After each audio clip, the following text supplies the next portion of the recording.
دنیا کے ماحول کے اثر کی وجہ سے۔ لیکن ام ہانی فرماتی ہیں ایک دن میں نے سوچا کہ نبی علیہ الصلوۃ والسلام بیت الخلاء تشریف لے گئے، میں دیکھوں تو صحیح کہ آپ کس رخ بیٹھے ہیں تاکہ ہم بھی آپ کی اتباع کریں، کس رخ بیٹھے ہیں۔ فرمایا کہ جب آپ باہر تشریف لائے میں فوراً اندر گئی، اس طرح کے تو بیت الخلاء نہیں تھے نا کہ پانی بہا دو اور کوئی پتہ ہی نہ چلے، اور فرمایا کہ جب میں اندر گئی فما رأیتہ الا ریح المسک، مجھے مشک و عنبر کی خوشبوؤں کے علاوہ کچھ نہیں دکھائی دیا۔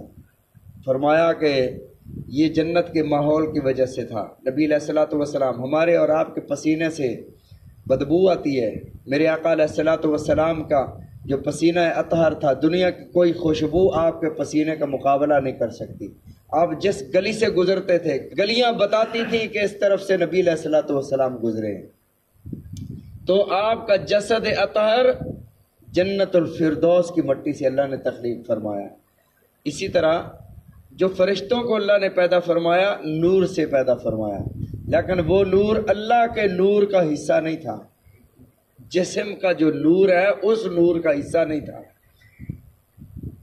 تو اللہ نے یہاں پر ارشاد فرمایا اذ قال، اور جب اللہ نے فرمایا، وَإِذْ، اور جب قال فرمایا، ربو کا تیرے رب نے، اور جب فرمایا تیرے رب نے، للملائکۃ فرشتوں سے، انی جاعل، میں بنانے والا ہوں، فی الارض زمین میں، خلیفتاً خلیفہ، میں زمین میں ایک خلیفہ بنانے والا ہوں، ایک نائب بنانے والا ہوں۔ خلیفہ کا مطلب یہ نہیں ہے جو ہم دنیا میں سمجھتے ہیں کہ بھی نائب اصل موجود ہو تو نائب کی ضرورت نہیں رہتی، اصل موجود ہو، سیٹ پر اصل کوئی موجود ہو، آفیسر موجود ہو، پھر اس کے نائب کی ضرورت نہیں رہتی۔ آفیسر عمرے پر چلا جائے، کہیں سفر پر چلا جائے، پھر اس کے سارے کام اس کے نائب کرتا ہے، وہ نائب نہیں۔ فرمایا میں اس طرح نائب بنا رہا ہوں کہ زمین پر میرے احکامات کو یہ نافذ کرے گا۔ تو اللہ رب العزت نے اتنی بھی مخلوقات اللہ نے پیدا فرمائی، ان ساری مخلوقات میں انتخاب فرمایا حضرت انسان کا، اور تاکہ خلافت جو ہے اسے عطا کی جائے۔ اور اللہ رب العزت نے وعدہ فرمایا سورۃ نور میں، وعد اللہ الذین آمنوا وعملوا الصالحات، اللہ نے وعدہ کیا ان لوگوں سے جو ایمان لائے اور اچھے عمل کیے، لَيَسْتَخْلِفَنَّهُمْ فِي الْأَرْضِ، خلافت ارضی اسے عطا فرمائیں گے جو ایمان بھی لائے گا، اچھے عمل بھی کرے گا، جو اہل ہوگا اس کا کہ ایمان بھی لائے، اچھے عمل بھی کرے۔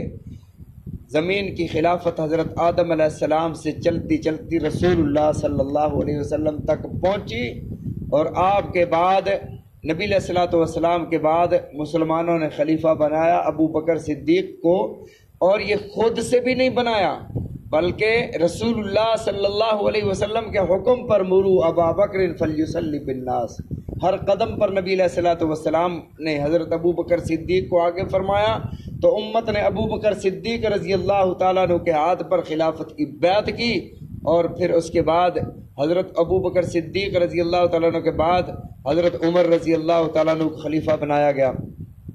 بہرحال یہ خلافت عرضی اللہ نے حضرت انسان کو سونپی، اور ساتھ شرط بھی لگا دی کہ خلیفہ وہ بنے گا آمنوا وعملوا الصالحات، جو ایمان بھی لائے گا، اچھے عمل بھی کرے گا۔ اب یہاں پر ایک سوال تھا کہ اللہ رب العزت نے فرشتوں کو ارشاد فرمایا کہ میں زمین پر خلیفہ بنانے والا ہوں، نائب بنانے والا ہوں، کیا فرشتوں سے اللہ نے مشورہ مانگا تھا یا خبر دی تھی؟ اگر خبر دی تھی تو فرشتے بولے کیوں ہیں؟ اگر مشورہ مانگا تھا تو اللہ کو مشورے کی کیا ضرورت ہے؟ اس کا جواب مفسرین کرام رحمہم اللہ نے یہ دیا کہ مقصد خبر دینا تھا، لیکن انداز جو ہے وہ مشورے والا تھا۔ کئی باتیں ایسی ہوتی ہیں، بات ایک ہی ہوتی ہے لیکن اس کے انداز اور لب و لہجے سے اس کا معنی بدل جاتا ہے۔ مثلا کسی سے کوئی کہتا ہے کہ کیا بات ہے، تو اس کا مطلب یہ ہے کہ یہ بندہ پوچھ رہا ہے کہ بھی کیا بات ہے، اور کبھی انداز تعجب والا بندہ رکھتا ہے کیا بات ہے، تو اس کا مطلب یہ بندہ تعجب کر رہا ہے، تعریف کر رہا ہے۔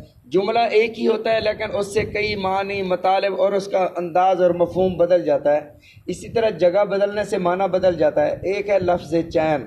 لفظ چین اگر آپ کسی بائک موٹر سائیکل کی دکان پہ چلے جاؤ، اسے کہو چین دو، تو وہ موٹر سائیکل کی چین دے گا۔ اور اسی طرح اگر آپ گھڑی کی دکان پہ چلے جاؤ اور اسے کہو چین دو، وہ گھڑی والی چین دے گا۔ جگہ بدلنے سے معنی بدل رہا ہے۔ آپ ڈاکٹر کے پاس چلے جاؤ کہ چین ہی نہیں ہے تو وہ گولی اٹھا کر دے دے گا۔ تو جگہ بدلنے سے معنی بدلتا ہے اور لہجہ بدلنے سے اس بات کا معنی بدل جاتا ہے۔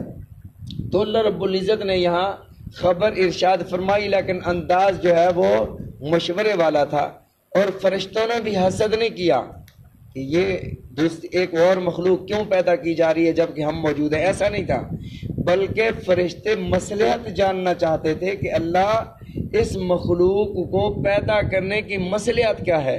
اگر مصلحت یہ ہے کہ تو ان کو اپنی عبادت کے لیے پیدا کر رہا ہے تو عبادت تو ہم تیری بہت زیادہ کرتے ہیں، ان کو پیدا کرنے کی مصلحت کیا ہے؟ تو اللہ رب العزت نے اس کا جواب ارشاد فرمایا انی اعلم ما لا تعلمون۔ پھر فرشتوں نے کچھ اشکالات اور کوئی ایسی باتیں بھی کی کہ اللہ یہ تو خون ریزی اور فساد ریزی کریں گے، فساد برپا کریں گے۔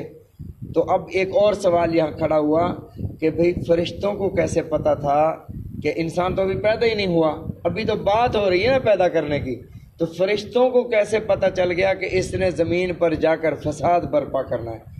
حالانکہ سارے حضرات کہتے ہیں قرآن مجید میں ہے کہ غیب کا علم اللہ کے سوا کوئی نہیں جانتا، تو کیا فرشتوں کو غیب کا علم تھا کہ فرشتے پہلے سے کہہ رہے تھے کہ اللہ یہ زمین میں جا کر فساد ریزی اور خون ریزی کرے گا؟ انشاءاللہ اس کو کل ذکر کریں گے۔